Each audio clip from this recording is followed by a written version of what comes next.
Okay, so a responsibility of the PI system of OSIsoft is to make all that manufacturing and all that operational data available to the business to help the business run better.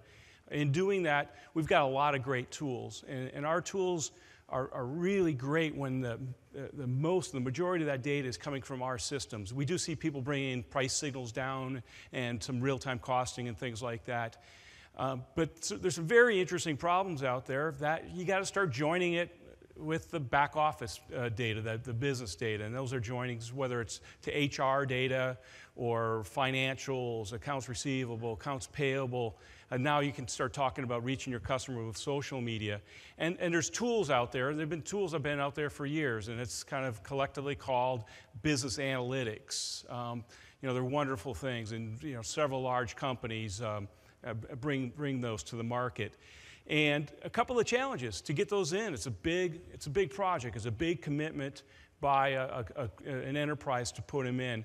And Microsoft is doing things to lower those barriers, to drop that down, to make it easier. They used to use the term the democratization of BI. And so we're going to be hearing a little bit about that. And then we know for a fact there's a lot of PI data that belongs in there, belongs in some of these analytics that are getting up on the business. And the trick from our side is, we got the data access, you can move data in, is really moving the data that's properly aggregated and in the proper context, in a configurable way, and move that up into these business analytics so you can use these powerful tools. So that's really the subject of the next talk.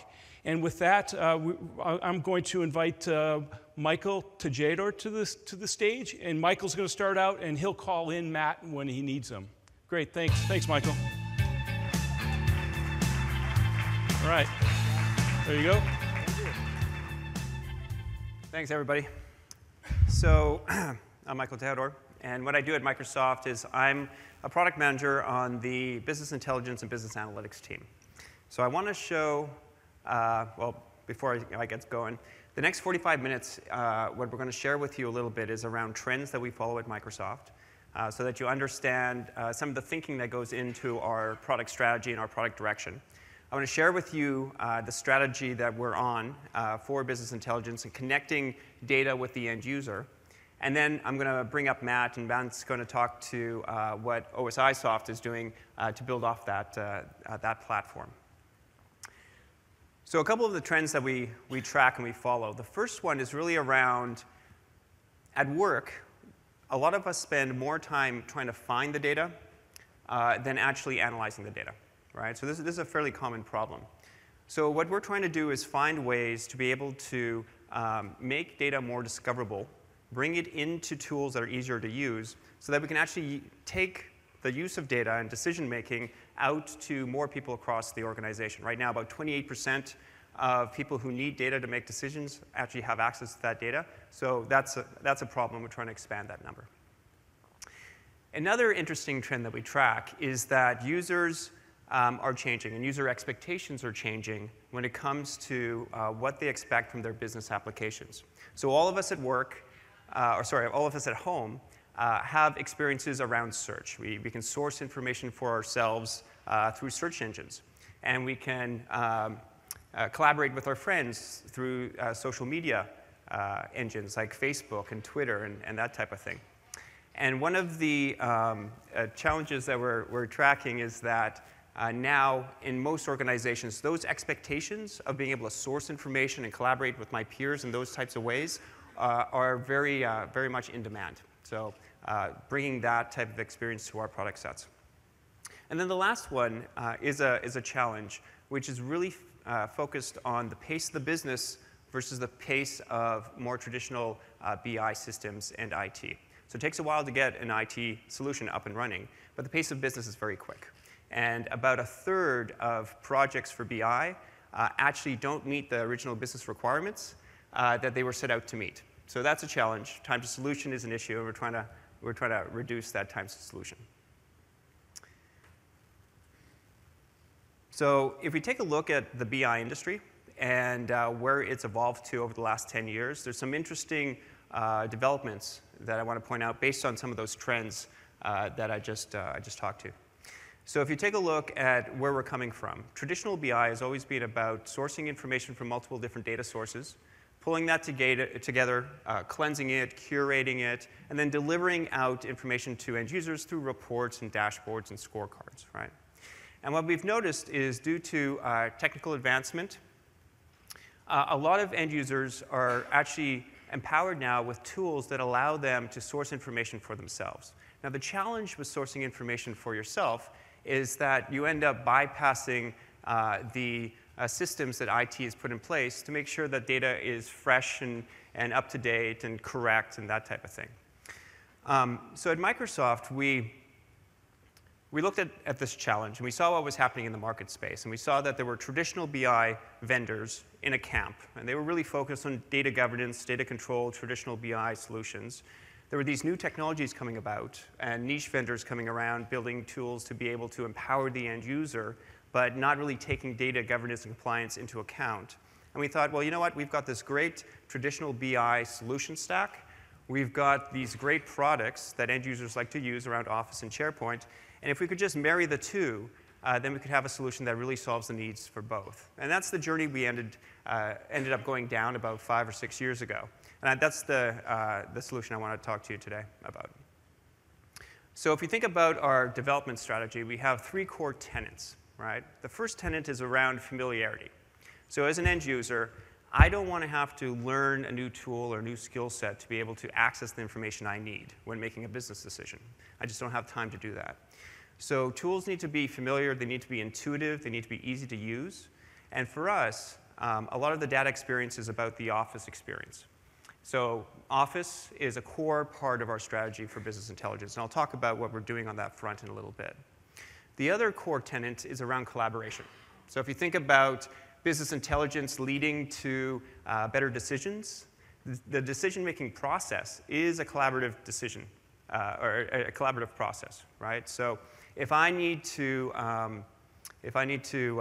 go and implement a new project, or if I want to convince my boss of a particular initiative or spend, I'll have to pull together the facts. I'll need to socialize that plan with other people. I'll need to be able to convince them of that. So that's all a collaborative process, and we'll talk about what we're doing on that space.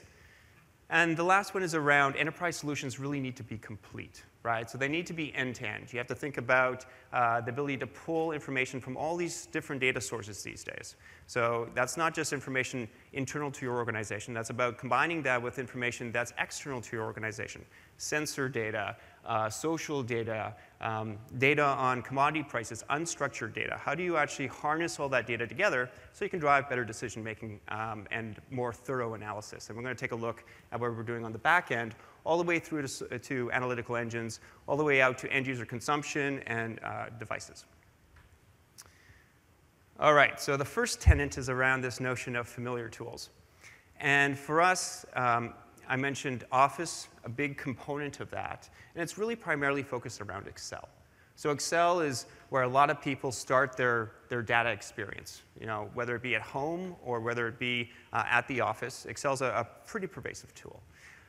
So continuing to invest in Excel and making it easier to connect Excel to both corporate data as well as external data. A lot of investment happening on that front. And about 2 years ago, we released a product called Power Pivot. And how many people in the room know about Power Pivot or have used Power Pivot? So a lot of great hands. That's fantastic. So Power Pivot, a really interesting sort of pioneering effort around the notion of self-service BI. And what we did with Power Pivot was we took some of the latest technologies, the in-memory technology that Microsoft has around X velocity. We used that and we coupled that with new storage mechanisms. And we created an add-in for Excel. And what the add-in for Excel allows an end user to do is pull from multiple data sources. So if I'm exploring a thought, I can go to Excel, which is a blank canvas, and I can pull information together from my internal systems, from my external systems, and I can join that data together. And now I have a very enriched data set. And on that enriched data set, I can explore the data, I can continue to add to it, and I can do all the good stuff that I want to do inside of Excel. But the benefit of the in-memory technology is that I can now pull together much more data, right? I can pull together hundreds of millions of rows of data, and the performance is going to be sub-seconds. So it'll be very, very quick. So now I'm supporting sort of interaction with the data at the speed of thought, which is really one of the things that we're trying to building into the products. So a lot of good stuff there. We released it, and it actually surprised us how popular it became. It made the eWeek top 10 technologies list for 2010, which is a bit surprising considering it's a business analytics tool. And the list has products like the iPad that year. So it took us off guard. It surprised us. But when we actually thought about it, it was a good validation that we were heading in the right direction, because it was all about connecting with the end user and with that end user experience. So recently, we just released a new member of the self-service product lineup, which we call Power View. It's the theme here: Power Pivot, Power View. Power View is a tool that's designed around making it much easier for end users to consume data. It's very visual interaction with data, and it's very simple. It's actually for the majority of people across the organization that need data to be able to consume that data. And the interesting thing about Power View is that apart from just the visual data exploration capabilities in the product and the ability to actually navigate and traverse my data, it's also really designed around presentation. So if I think about, at the end of the day, what I'm trying to do through this analysis, it's about being able to present that out at my MBR, my monthly business review, or it's about being able to share that insight with other people on my team. So we took a lot of the paradigms of PowerPoint, and we brought that into Power View. So the ability of slides and the ability to actually create a presentation and tell a story with my data. That's a lot of the notion around Power View. Also, what you can do is you can take Power View and you can export it right into Power Pivot, PowerPoint. So many powers. Power to the people. So it's about being able to then export that into my presentation and then actually incorporate that as part of my presentation. So a lot of work's gone into that front. Lastly, the thing that makes the experience so easy for people to use is all the complexity that's under the covers. So under the cover, well, we introduced the BI semantic model. And the BI semantic model is that single model that the IT department or my subject experts, they create by pulling information together from all these different data sources. They add their business logic, and they publish that out so that people can easily consume it and easily find it. And by enabling that, then the tools like Power View can very easily just traverse that data, create my views, and have that great Office experience. We're actually going to show you what Power View and the BI semantic model look like in about 3 minutes when I introduce Matt on stage, and he's going to show you a new project that they're working on.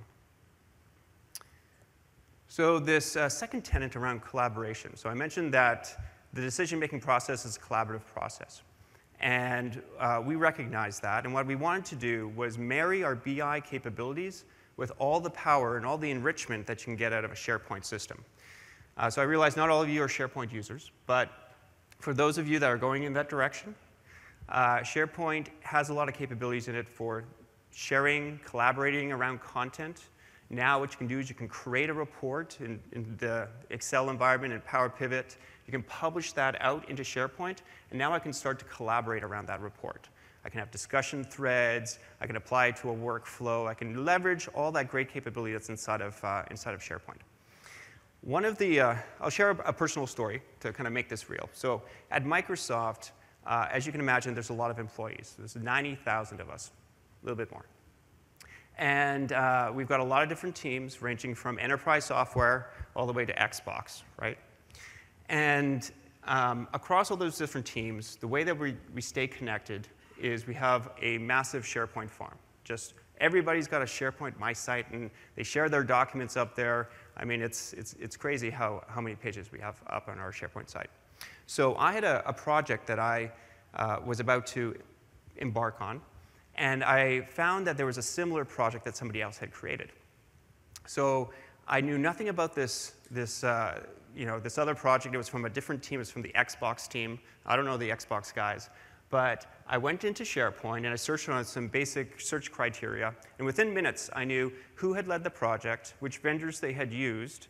I had all their status reports. I knew the objectives of the project. I knew some of the challenges of the projects.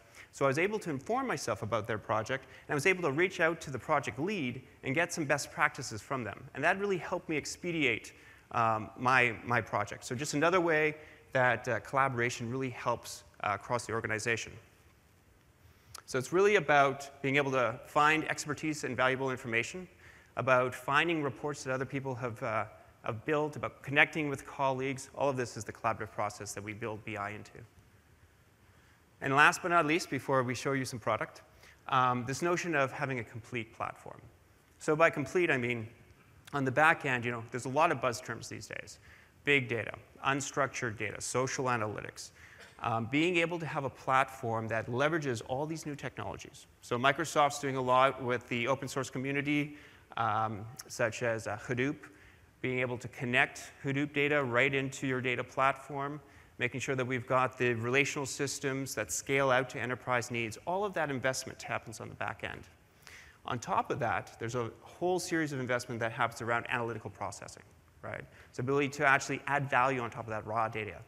Being able to tap into not just predictive models that are built into the platform, but also new technologies, machine learning technologies that are becoming very popular, into third-party data mining algorithms that you might want to tap into from data mining communities. Being able to have a platform that extends out to that, very important to us. And then right out to the end user tools and then consumption on devices. So that's a whirlwind tour of what we do at Microsoft around business intelligence. And with that, I want to introduce Matt out to the stage to show you a real-world example. Thank you.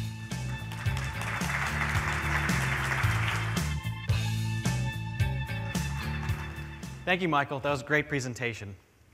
So at OSIsoft, we believe in the Microsoft stack and the abilities to gain great insight from those tools. But as we think back as users, what sorts of data systems do we need to connect to in order to get a better picture, better information, and be able to make better decisions and be more convincing in our day-to-day jobs? And there's really 3 different types of information out there that we think of at OSIsoft, both time series, relational, and unstructured sources. So let's talk a little bit about each of those sources and how they've affected us. And the classic sources, relational sources, have been the business system data that we've always been able to describe. We have our business models, we have our ERPs. The relational sources of data have been really where these tools that Michael has talked about have evolved in order to serve. We have 2 really newcomers on the block when we think about mainstream media.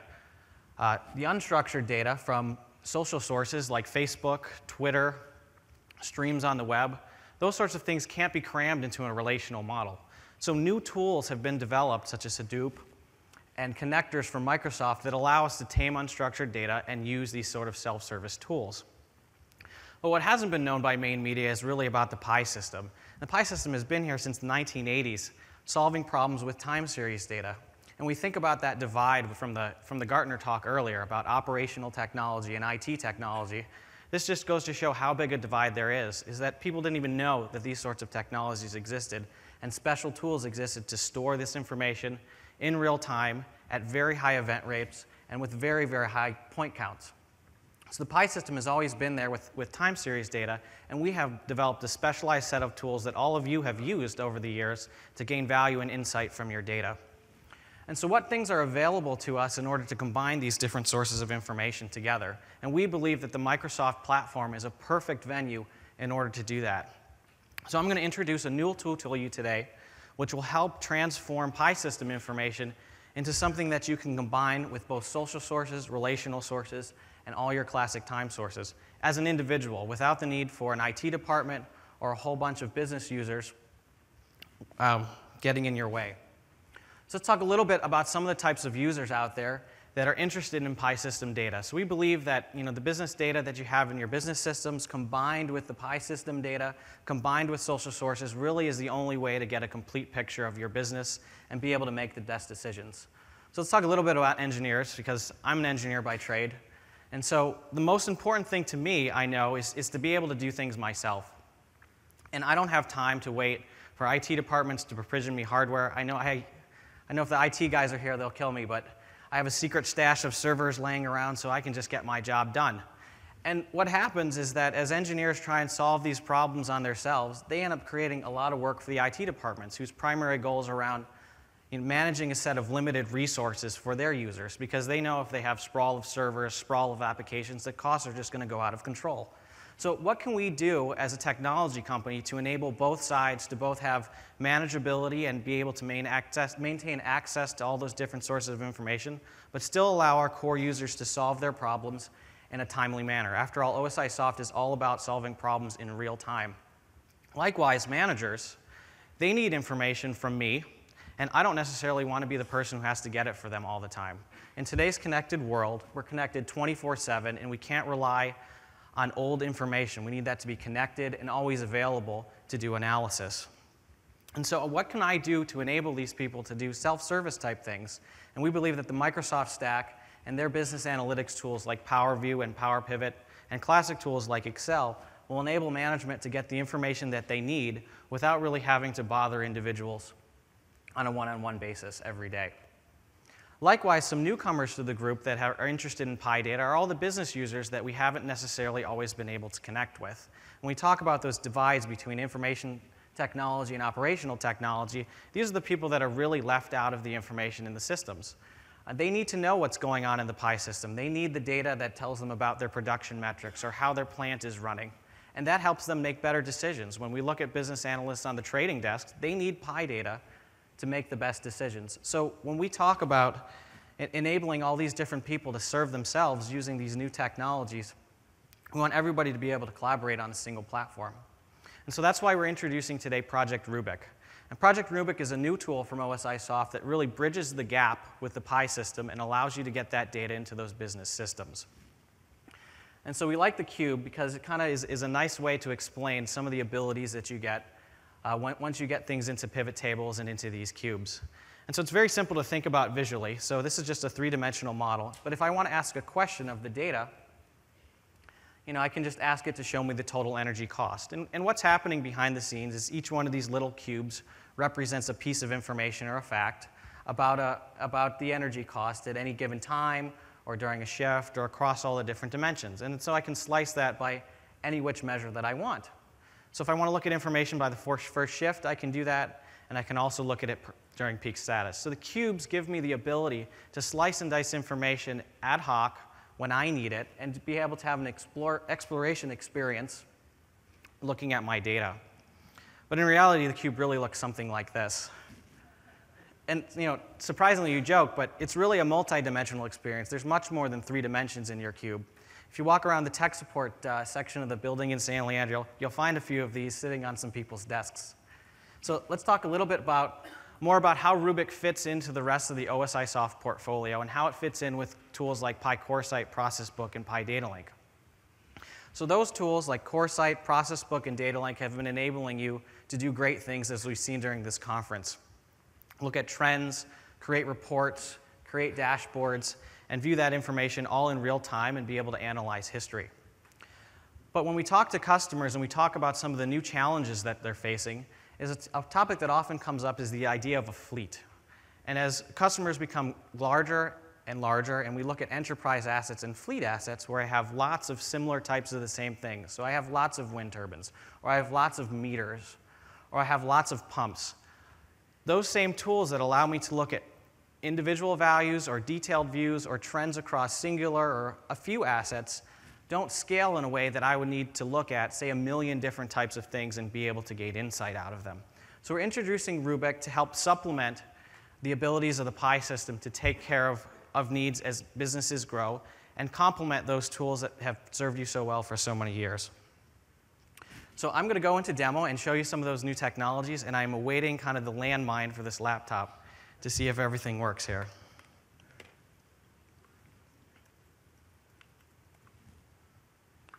Uh-oh. 2 logins. OK, so we're going to start with, can we pull up the monitor here? So we put this into full screen mode. So what you're looking at is Power View. So Michael went into great depth to tell you kind of about these new tools from Microsoft. And Power View is a new tool. And And I often think that they looked at CoreSight as an example of what to do, of how to do a reporting tool and a web-based tool. And what you see here, let's go to the first slide, is a daily generation report for a wind farm. So we're sourcing data from a public web service in Ontario, which gives us information from a variety of different wind farms in Ontario. And we can put that information into the Pi system and then use Project Rubik to get it into a BI semantic model that we can then use to visualize in this new tool, PowerView. And what PowerView does is give you a presentation-ready reporting experience, or interactive reporting experience that you can use to explore your data. So I have a couple different representations of the production for the wind farm here. I have the market value of the information in tabular form. I also have that same information in a bar chart. And I have some other interesting information down here at a snapshot. I can look and see what types of, or for renewable energy, my wind farms, how much of the general market demand is being satisfied by any given farm at a time. And these reports are completely interactive because they're connected on the back end with SQL Server analysis services. So as I click on a date, you can see that the data automatically updates. And they're very flexible. Using that same model, I can build different types of reports. So here, I'm going to look at a tabular representation of, oops, I clicked twice, a tabular representation of the same data. So here I can dive into detailed level data of each of my individual wind farms that I have stored in my model. So again, I can click through the different wind farms, and my tables will automatically update. And I can do interesting things like create filters. So if I wanted to look at a particular shift for a day, I can go in here and adjust the filter. So here I'm looking at a whole day's worth of data in my table, but if I only want the summarization to be over, say, the first 8 hours, I can just go in here and change the filter. And so that gives me the ability to create shift-level reports right here from an interactive experience when I need the data and on my terms. So then if I look here and scroll through it, I can see that the table has been updated just to show the first 7 hours, or the first 8 hours of the day. Finally, with PowerView, it gives you a nice ability to walk through time. So here we have another chart where we're looking at the generation and demand versus time. Whereas the bubbles represent each of the individual different farms, and also the size of the bubble represents the monetary value of the energy that's being produced. So I can step through time and look at which one of my wind farms are producing energy to meet the general market needs on one axis, and I can also look at the value of the energy on another. And so as I step through time, I can see how that changes at any given time. So I can see that the Prince Farm and Wolf Island are my best performers on some days, and then on other days, it'll change. So I can just step through that with time. So PowerView gives you a really interactive experience to visualize your Pi system data, and all these tools that business analytics users and classical people on the IT side of the house have been able to do for many, many years now. But as a Pi system user, what do I need to do in order to get my data into this tool? And that's why we're introducing Rubik. So if I wanted to create a report like this, how would my process start? So I'm going to start with Project Rubik and how that solves the problem. And we're very early in the development cycle here. This is a prototype that we're showing to you today to meet these sorts of needs. So I'm going to start with a new cube wizard, and it pops up a menu which allows me to build a BI semantic model from a variety of different sources in the Pi system. And we talk a lot about semantics. And what that is when you build a model, you provide meaning to it. So when you organize things in a hierarchy in AF, you're telling us that the information is related to each other. Or when you put common things on the same display, you've already told us that that information is related to each other. So we can use that in order to make intelligent decisions and create a model for you that can then be used with these business analytics tools, alleviating you of the need to know anything about SQL queries or IT technology. You only have to be an expert in your business data or your Pi system data in order to use this tool. So that helps break down some of those barriers between IT departments and Pi system users, so that the Pi system users who are experts in their data can just go ahead and select the information they need and then move forward building their model.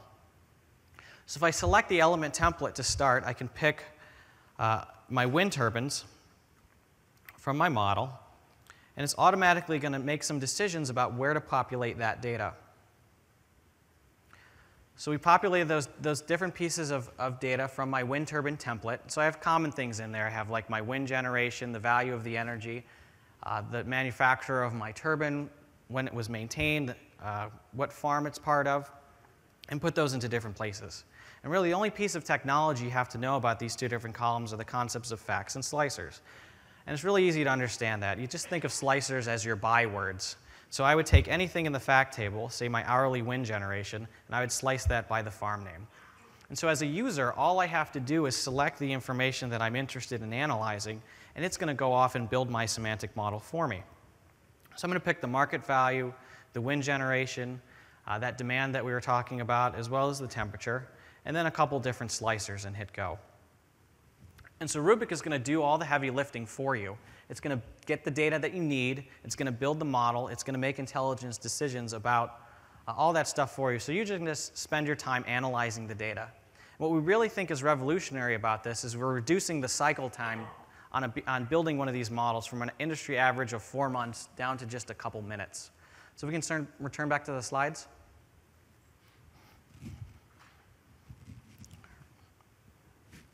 All right. So that's going to cook for a couple minutes, but let's talk a little bit about some of the intelligence that Rubik brings to the scene. So here we have a trend, and this might be any old standard trend. You might get it at a process book, or you might have built it in DataLink with a DataLink spreadsheet. And how do I get the information ready so that it can be used in one of these tools? And what we have to remember is that these tools typically expect regularly spaced data and information that's structured in order to be able to do the different aggregations. So we're looking at a load chart, which is basically a rate in many sense. So maybe equivalent would be like a volumetric flow rate for non-power people. And then I slice that into simple intervals. So I select that the information I want is at a 15-minute level of detail. So I call that my grain. And so my analysis is going to be done down to a 15-minute level of detail. So I can divide up each of those things into individual intervals. And Rubik knows that because I've specified my units in AF that are kilowatts, that I want to take that and look at the kilowatt-hour quantity as the thing that I want to slice and dice in my analysis. So I can take each of those intervals and figure out what the area is under the curve, and then put that in a table. And once I've done that, it's ready to be consumed by a BI semantic model. So what Rubik does is make your data ready. And not only that, it can do that for all different types of Pi system data. So if I have things like rates or strings, I can turn strings into my different slicers. I can turn enumerations into different slicers, and even things like non-summables. So I wouldn't want to have the same treatment for a temperature, which doesn't make sense to add in the same way that we just did with our kilowatts. And when you use AF to specify that information and that organization, we can make great intelligent decisions about how to represent that data in a model, and then we can build it in just a couple minutes. So if I go back to my demonstration, my cube should be built for me and ready to go. All right. Can we transition back to the demo, please?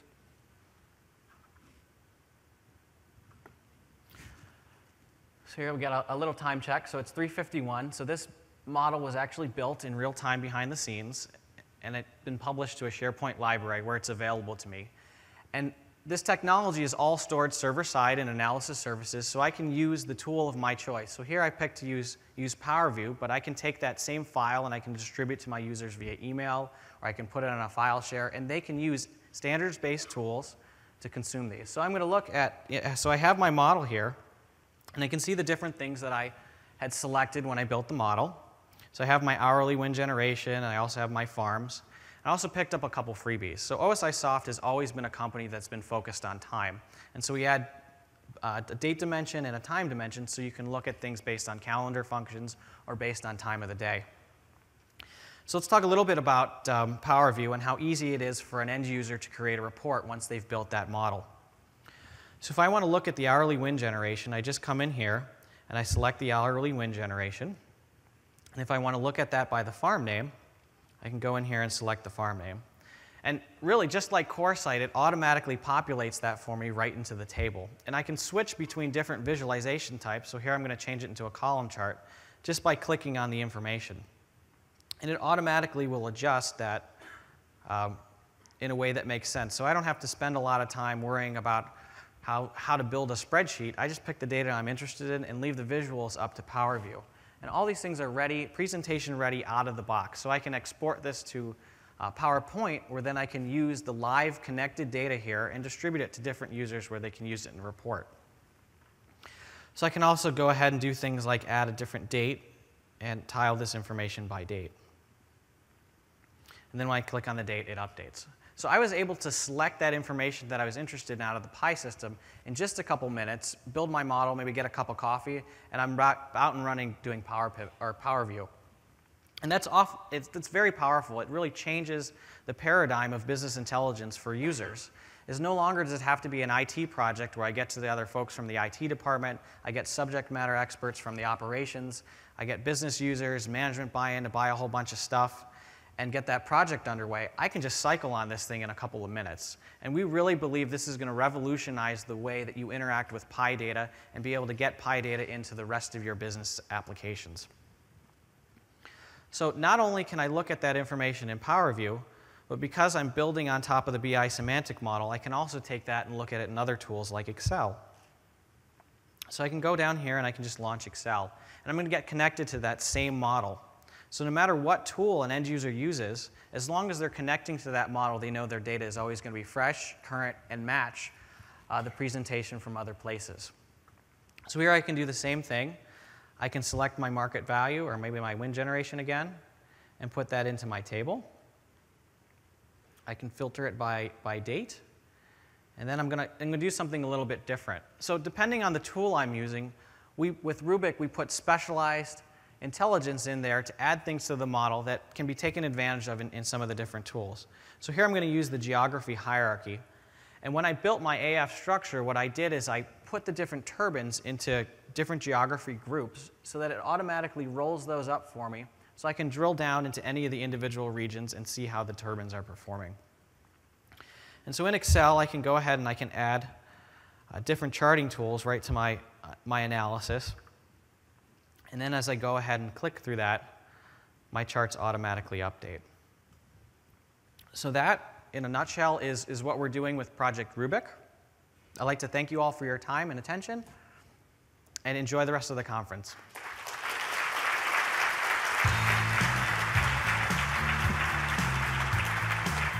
Good job, Matt. Thanks, John. So I got one question for you. Sure. Earlier I said this thing gets really interesting when you get that Pi data joined with HR or financials and all that other stuff. What's the plans? How are you going to support that? Sure. So we plan on enabling you to do mashups with all sorts of different systems. And we believe that the barrier to entry of getting it all in the right shape and the right format is really the hurdle. You can use tools like Power Pivot in Excel, for example, to mash up data from different sources that aren't connected. So once you have the data with Rubik, you got the Pi system covered. And if you have other sources, you can bring those in right into Power Pivot and analyze it from there. Great, thanks a lot. Thanks, John. You can go that way if you want. Oh. Okay.